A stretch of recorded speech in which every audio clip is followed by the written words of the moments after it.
a palavra de Deus em Romanos, capítulo 3.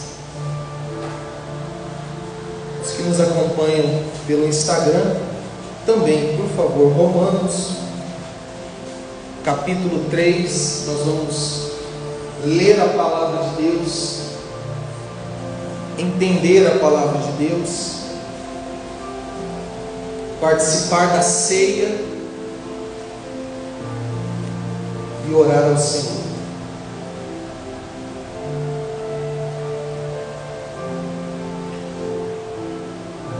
Para você que tem dificuldade, basta você abrir Mateus, Marcos, Lucas, João, Atos e Romanos. Novo Testamento, Romanos, capítulo 3.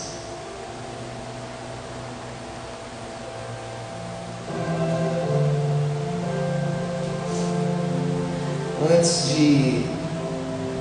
de nós lermos e entendermos, eu quero fazer aqui uma breve introdução. Então, assim que você abrir, levante a cabeça, olhe para cá e me escute.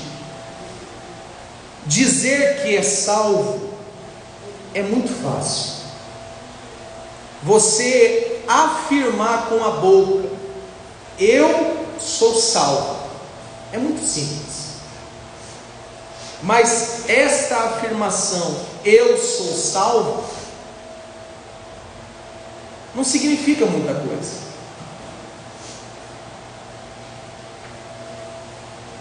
Você precisa comprovar a sua salvação. A nossa salvação tem que ser comprovada. E para comprovarmos a nossa salvação, precisamos encontrar em nós evidências, provas, sinais, frutos de que verdadeiramente somos salvos. E é pensando nisso que hoje, dia 7, né? Nós damos início a uma série de mensagens sobre as evidências ou as provas de que de fato eu sou salvo. Então, acredito que vão ser 5, 6, pelo menos uns 6 domingos que vamos nos dedicar a essa série de mensagens. Por que é tão importante essa série de mensagens? Para você se conhecer, para que você seja protegido do engano de achar que está salvo, quando na verdade está perdido. Esse é o intuito dessa mensagem. É fazer você refletir sobre a sua salvação. E é fazer, além de refletir sobre a sua salvação, te mostrar o caminho da salvação. Amém, meus irmãos? Esse é o propósito da mensagem. E hoje, que é o primeiro domingo dessa série de mensagens, nós vamos falar de uma evidência que acontece dentro. As demais têm a ver com o lado de fora, mas a de hoje, que para mim é a principal, tem a ver com o lado de dentro. Todo salvo, ele tem duas certezas dentro de si. Não é uma, são duas. Então, o propósito com a mensagem de hoje é fazer você olhar para dentro de você, é fazer com que eu olhe para dentro de mim e procure se de fato eu tenho essas duas certezas. Quais, pastor? Nós vamos ler o texto e aí a gente vai pensar no texto e vamos entender quais certezas são essas. Se você é salvo, você tem essas duas certezas.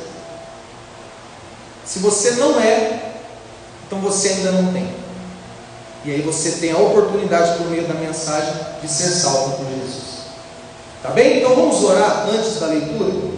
Fechemos os olhos e oremos ao Senhor. Pai, guia-me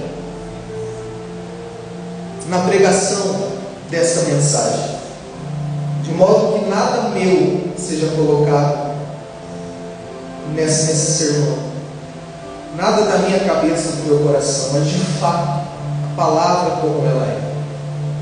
Eu peço a Ti em nome de Jesus. Amém.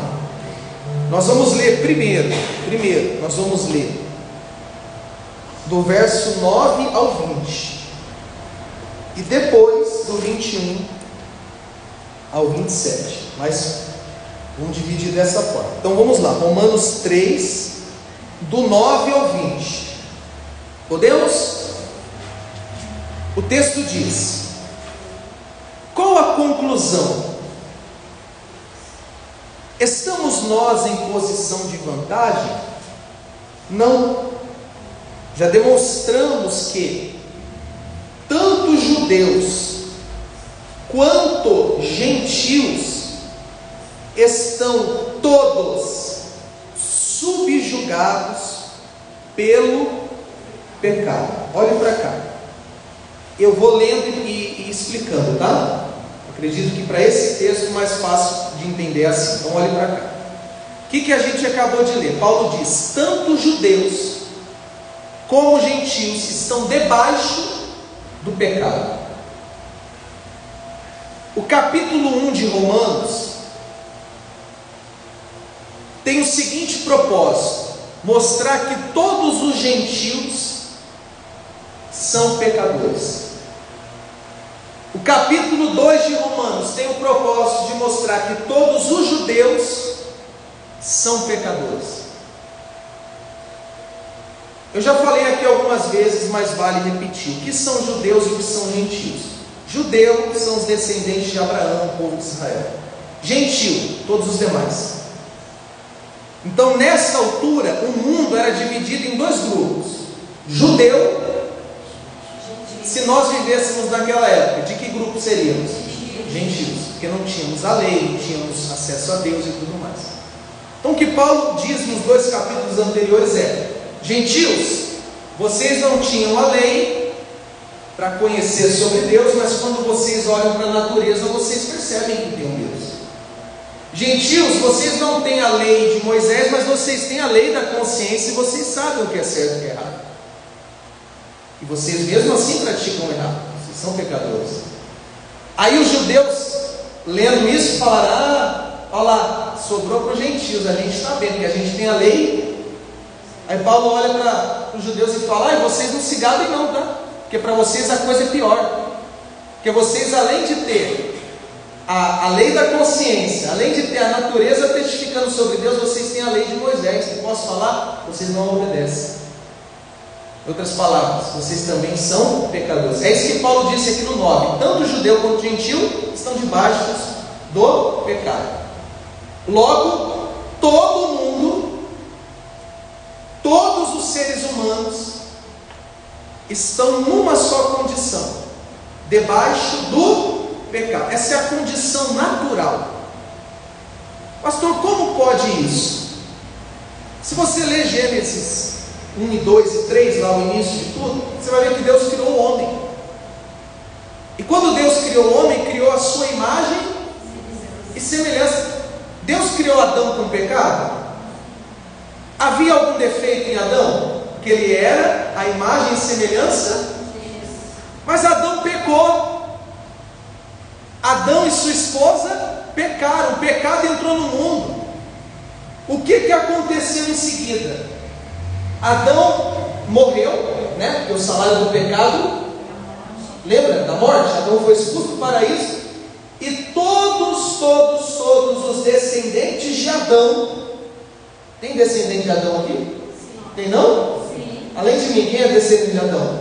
Todos os descendentes de Adão já receberam essa natureza pecaminosa. Você sabe que tem o pai passa sua genética para o filho. Então é muito comum você ir no médico.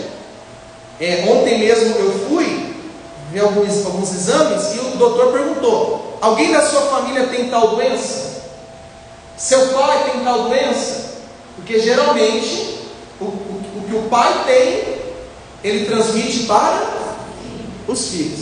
Geralmente é assim. Então o que o pai Adão tinha, quer dizer, o pecado, ele transmitiu para toda a raça humana, judeu, gentil, seja quem for. Então, eu não sei se tem alguém aqui que está grávida, mas quando nasce a criança, a coisa mais linda, a coisa é tudo igual, na verdade a criança é tudo igual quando nasce, né? A coisa mais bonitinha, mais fofinha, mas ali dentro já tem um vírus. Que é isso, pastor? É o vírus do pecado, já está ali. Lembra quando Davi disse no Salmo 51: eis que em iniquidade fui gerado, e em pecado me concebeu a minha mãe? Não é que a mãe dele pecou com outro homem e ele nasceu, é porque ele já nasceu com o código genético do pecado. Então, meus irmãos, o que Paulo está dizendo aqui: todos já nascemos debaixo do pecado. E ele vai pegar a própria Bíblia, hoje a gente chama de Bíblia, mas na época ele vai pegar a própria lei, a própria Torá, para dar base ao que ele está falando. Veja comigo, verso 10. Olha que interessante, para confirmar o que ele disse anteriormente. Como está o que? Escrito, lá no Salmo 14: não há nenhum justo, nem ao menos um. Não há uma só pessoa que entenda, ninguém que de fato busque a Deus. Todos se desviaram, tornaram-se juntamente inúteis. Não há ninguém que pratique o bem. Não existe uma só pessoa. Olha para cá. Você vê o peso dessa declaração de Paulo? Ele está dizendo: no meio de todos os homens, no meio de toda a raça humana, quando Deus olha lá de cima para a raça humana, Ele não enxerga um bom, Ele não enxerga um que de fato busque, Ele não enxerga um que faça alguma coisa boa, Ele não enxerga um que naturalmente preste. E Paulo está usando a própria palavra de Deus, os Salmos, para dar base à mensagem dele. Olha o que ele vai dizer mais, verso 13: suas gargantas são como um túmulo aberto, usam suas línguas para enganar ou ludibriar, enquanto debaixo dos seus lábios está o veneno da serpente. Suas bocas estão cheias de maldade, de maldição e amargura. Seus pés são rápidos para derramar sangue. Os seus passos são marcados por destruição e miséria, e não conhecem o caminho da paz, e ainda consideram que é inútil temer a quem? Meus irmãos, olhem para cá. Está vendo o que Paulo está fazendo com o homem? Está vendo o que Paulo está fazendo com a raça humana? E ele está no meio de tudo isso. Está botando todo mundo para baixo. Está mostrando para todo mundo que não há um único bom. Ele está mostrando por meio dessas palavras que todos estão perdidos. Ele está mostrando com essas palavras que ninguém quer saber de Deus e ainda considera inútil temer a Deus. Esta é, olhe para mim, a condição natural do ser humano. Talvez você está ouvindo isso e você está pensando assim: pastor,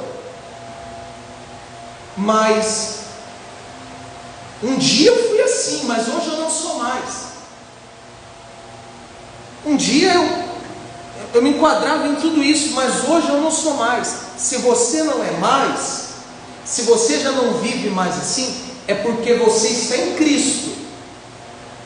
Mas a sua condição natural é essa. Quem está compreendendo? todo ser humano naturalmente não presta. Não é que tem alguns que são piores do que os outros, é que tem uns que Deus refreia mais do que os outros. Mas se Deus não refreasse a maldade do homem, posso falar? Quantos bilhões tem hoje? 8 bilhões? Se Deus não refreasse a maldade do homem, haveriam 8 bilhões de Hitlers na Terra. Que é isso, pastor? Se Deus não refreasse a maldade do homem, haveriam 8 bilhões de maníacos do parque na Terra. Se Deus não refreasse a maldade do homem, haveriam 8 bilhões. Eu não vou falar o sobrenome para não passar vergonha aqui, que é muito complicado, mas Suzane Richthofen, lembra daquela que assassinou os seus pais? Se Deus não refreasse, haveriam 8 bilhões de pessoas assim, porque essa é a natureza do homem, essa é a maldade nata do homem, isso é algo que já está dentro do homem.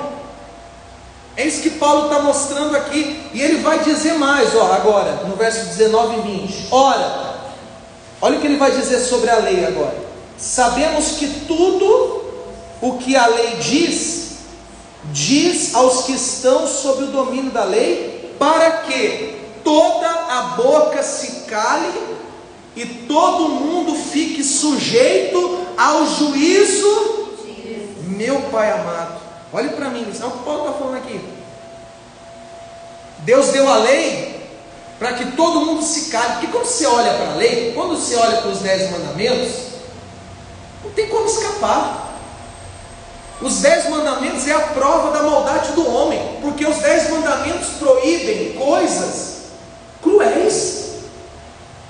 Está lá nos 10 mandamentos: não matarás? Está ou não está? Você está entendendo? Deus está falando para o homem: você não pode matar. Isso revela o quê? A maldade do homem. Isso revela que se deixar o homem mata. Você olha lá nos 10 mandamentos: não adulterarás. Significa dizer que se deixar o homem, ele trai a mulher dele, ela trai o marido dela. É a maldade do homem, é a situação do homem natural. Você não pode roubar, não roubarás. Por quê? Porque se deixar o homem rouba. Então Deus tem que proibir coisas horrorosas, e mesmo proibindo, o homem não consegue cumprir. Essa é a condição natural do homem. Ele conclui no verso 20: portanto, ninguém será declarado justo diante dele confiando na obediência da lei, pois é precisamente por meio da lei que chegamos à irrefutável conclusão de que somos todos o quê? Pecadores. Até aí. Do início ao fim ele quis dizer uma só coisa: todo ser humano é pecador. A primeira certeza do Evangelho: todo ser humano é pecador. A primeira certeza do Evangelho: nenhum homem merece o céu. Porque olhando para essa lista aqui, o que o homem merece? Fala a verdade. Então, a primeira certeza do Evangelho: nenhum homem merece o céu. Nenhum homem é bom, nenhum homem é digno, nenhum homem pode se salvar. Essa é a primeira certeza do Evangelho. Olhe para cá, é a primeira certeza que está dentro do coração do salvo. Vai prestando atenção. O tema da mensagem de hoje é a primeira evidência da salvação. Qual é? 2 certezas que o salvo tem dentro de si. A primeira certeza que o salvo tem é isso aqui que a gente leu: eu não sou bom, eu não mereço o céu. A primeira certeza que está dentro do cristão: a única coisa que eu mereço é o inferno. Se você está aqui e você diz assim: eu sou salvo, mas no seu coração, na sua mente, você pensa assim: eu sou salvo porque eu sou bom, eu sou salvo porque eu faço coisas boas, Eu sou salvo porque de alguma forma eu mereço o céu. Então eu tenho uma má notícia para você: você não está salvo. Você está enganado. Se você está aqui e eu perguntar assim para você: se você morrer hoje, eu vou para o céu. Por quê? Porque minha consciência está limpa, porque eu dou dízimo, porque eu oferto, porque eu leio a Bíblia, porque eu sou fiel, porque eu sou honesto. É por isso que você vai para o céu? É, então eu te digo, você está indo no inferno, porque você ainda não entendeu a primeira realidade do Evangelho. Ninguém pode ir para o céu pelos próprios méritos, e o salvo está bem consciente disso. O salvo entendeu isso. Agora, ficou clara essa parte? Agora a gente vai ver a segunda parte e a segunda certeza do salvo. Tem uma palavrinha no verso 21, primeira palavra do verso 21, eu não sei como está na sua Bíblia. Como está? Mas, entretanto, porém, contudo, todavia, como é que está? Primeira palavrinha do verso 21 na minha Bíblia está assim, ó, entretanto. Como é que está no seu? Mas agora. O que mais? Alguém está diferente? Vamos ver. A primeira palavrinha do verso 21, no meu está entretanto. Mas agora. Mas, no caso, mas. Pessoal, sabe como que isso é conhecido na teologia? Pelos que estudam a Bíblia? O bendito entretanto. O bendito mas. Porque esse mas, esse entretanto, é para mudar o cenário. Até aqui Paulo está dizendo: vocês são tudo pecador e merecem o quê? O inferno. Então a coisa está feia para o nosso lado. Vocês estão entendendo? A coisa está feia. Aí ele vem com esse entretanto, esse mas, esse contudo, esse todavia. É conhecido na teologia como o bendito entretanto. Por que o bendito? Você vai ver por quê. Entretanto, vamos ler. Mas agora o entretanto, nesses últimos tempos, se manifestou uma justiça, olha o evangelho aí, proveniente de Deus, independente da lei, mas da qual testemunham a lei e os profetas. Isto é, a justiça de Deus por intermédio da fé em Jesus Cristo, para todas as pessoas que creem, porquanto não há distinção. Ele vai repetir: porque todos pecaram e destituídos estão da glória de Deus, sendo, veja o verso 24, meus irmãos, sendo justificados gratuitamente por sua graça, mediante a redenção que há em Cristo. Vamos ler até o final. Deus o ofereceu como sacrifício para a propiciação por meio da fé, pelo seu sangue, proclamando a evidência da sua justiça. Por sua misericórdia havia deixado impunes os pecados anteriormente cometidos, mas no presente demonstrou a sua justiça a fim de ser justo e justificador daquele que deposita toda a sua fé em Jesus. Louvado seja Deus. Olhe para cá, meus irmãos, vocês estão diante do texto mais importante de toda a vida. Vocês estão diante do resumo do que é o Evangelho. A primeira certeza que a gente leu antes: todos são pecadores e não podem entrar no céu pelos próprios. Aí Paulo vem com um bendito entretanto, um mais, um contudo, porém. O que ele fala agora? Jesus Cristo. Ele aponta para Jesus Cristo. Jesus Cristo foi a propiciação pelos nossos pecados. Em outras palavras, Ele trocou de lugar com a gente. Ele morreu em nosso lugar. Ele pagou pelos meus pecados. Ele foi castigado em meu lugar. Ele foi punido com a ira de Deus no meu lugar. Eu mereci a morte e Ele morreu no meu lugar. E se hoje Paulo diz: aquele que crê em Jesus de todo o coração, aquele que crê em Jesus de todo o coração, ele é justificado, ele é perdoado, ele é salvo. Essa é a segunda certeza do Evangelho. A primeira, ninguém merece o céu. Está todo mundo indo para onde? A segunda, há uma esperança. A segunda, Jesus Cristo te salva. A segunda, se você crê em Jesus, ainda que você mereça o inferno, você vai para o céu. Se você crê em Jesus, pelo mérito dele, pelo que ele fez, pela obra da cruz, você vai entrar no céu, porque ele te justifica. Deus olha para você quando você crê em Jesus e fala: este está perdoado, justificado, e esse vai entrar no céu, pelos méritos do meu Filho Jesus. Quem compreende a santa palavra? Meus irmãos, me desculpe, me perdoa, mas se isso não mexe com você, ou você não entendeu, ou isso não foi revelado a você ainda, porque eu não aguento da beleza, da grandeza, da maravilha do que está diante dos meus olhos.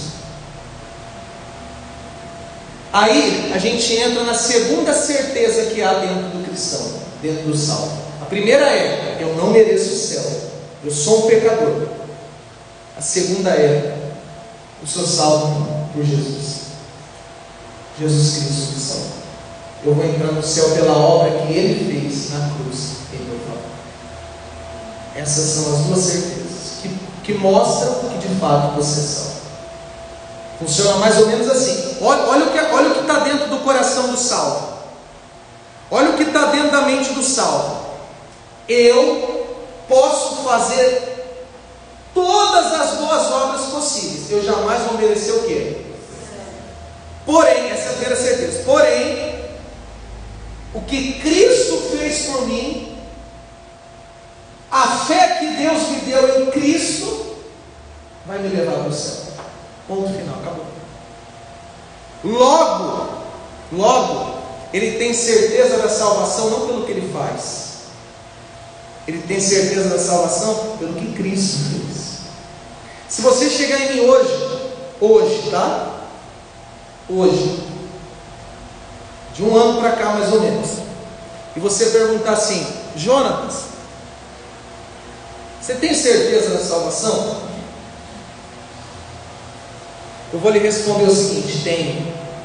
Certeza tenho. Por que você tem certeza? Se fosse antes, eu ia falar porque minha consciência está limpa. Antes. E se na hora da pergunta minha consciência não tivesse, eu ia tremer na base. Mas hoje, Jonatas, você tem certeza de que você está salvo? Eu vou dizer sim. Por quê? Porque Cristo me salvou. Por isso sim, porque Cristo me salvou. Ponto final. Mas e a sua consciência como está? Está limpa. Você é fiel à sua esposa? Sou. E o dízimo? Em dia. E aí? Está tudo certo. Mas por que você vai para o céu? Porque Cristo me salvou. Porque o salvo não se apoia na sua justiça, ele se apoia na justiça de Jesus. Quem compreende, meus irmãos? Olhe para dentro de você. Olha para dentro da tua mente, do teu coração. Se você é um salvo, você está ciente dessas duas realidades do Evangelho. Se você é salvo, você desistiu da ideia de que é bom e confia completamente na cruz. Um dia, eu preciso falar para vocês. Um dia eu ensinei assim, posso falar? A salvação é 50% de Jesus e 50% de você. Jesus fez a parte dele, agora você tem que fazer a sua. Eu ensinei isso, eu criei isso. Se você perguntasse para mim, pastor, como é a salvação? Vou falar, vocês estão preparados? É 50% Jesus. E os outros 50% Jesus também. A salvação é nele. Em nele. Pastor, maravilha, olha que beleza. É a notícia que eu tanto esperava. Agora eu vou sair daqui, vou para a farra, vou para a zoeira, eu vou trair minha mulher, eu vou deitar com qualquer um, eu vou encher a minha cara, eu vou fazer o que eu quero, porque Cristo me salvou. Vai lá. Só que aí você vai ter uma triste surpresa no final da tua vida. Só que isso eu não vou falar hoje, que é o assunto do domingo que vem. Hoje foi para você entender o que acontece dentro do salmo. Domingo que vem, para você entender que isso reflete do lado, nas obras, nas atitudes e tudo mais. E eu quero resumir essa mensagem primeiro com um convite aos perdidos, aos que ouviram a mensagem e reconhecem: eu não estou salvo. É isso, as evidências dos salvos, essa certeza. Então eu estou perdido, porque talvez eu estava confiando nas minhas obras, achando que eu tinha que fazer por merecer o céu. Então eu entendi que eu estou perdido. Ou talvez eu estou todo perdido mesmo, andando uma vida toda errada, toda torta. Ou talvez eu não sabia que a salvação vinha de Cristo, ter morrido e ressuscitado em meu favor. Eu não sabia disso, eu estou perdido. Então eu te faço um convite. E o convite é: primeiro, reconheça que você é um pecador e não pode se salvar. Pastor, eu quero ser salvo. Está aí, reconheça que você é um pecador e não pode se salvar. Reconheça que você não pode entrar no céu por nada de bom que você faça. Primeiro passo. Você quer a salvação? Quero, pastor. Primeiro passo. Segundo, se arrependa dos seus pecados e deposite toda a sua fé e confiança em Jesus Cristo. Você será salvo. Deus amou o mundo de tal maneira que deu o seu único Filho, para que todo o que nele creia não pereça, mas tenha a vida eterna. Creia em Jesus. E aos salvos, me dirijo agora aos salvos. Você tem essas duas certezas? Você está ciente de tudo que foi falado aqui? Sim, pastor. Eu estou nessa condição aqui. Eu já entendi de uma vez por todas que não há nada de bom em mim, que eu não mereço o céu. Eu já entendi, abri mão de minha justiça toda. Hoje, pastor, eu confio totalmente na cruz, de modo que se o que Jesus fez por mim não pode me salvar, eu não vou para o inferno, porque eu não posso me salvar. Posso dizer uma coisa para você, meu irmão? Você é a pessoa mais feliz desse mundo. Você é um bem-aventurado. A exemplo do que pregamos quarta, você é um pobre de espírito. Você é um bem-aventurado. A ti pertence o reino dos céus. Louvado seja Deus. Vamos ficar em pé, meus irmãos. Vamos ficar em pé. E o batismo, pastor, o senhor não falou. Eu preciso falar no final do culto, por isso que a gente combinou terminar um pouquinho mais cedo. Amém. Espero que você tenha entendido a mensagem, inclusive você que está assistindo em casa.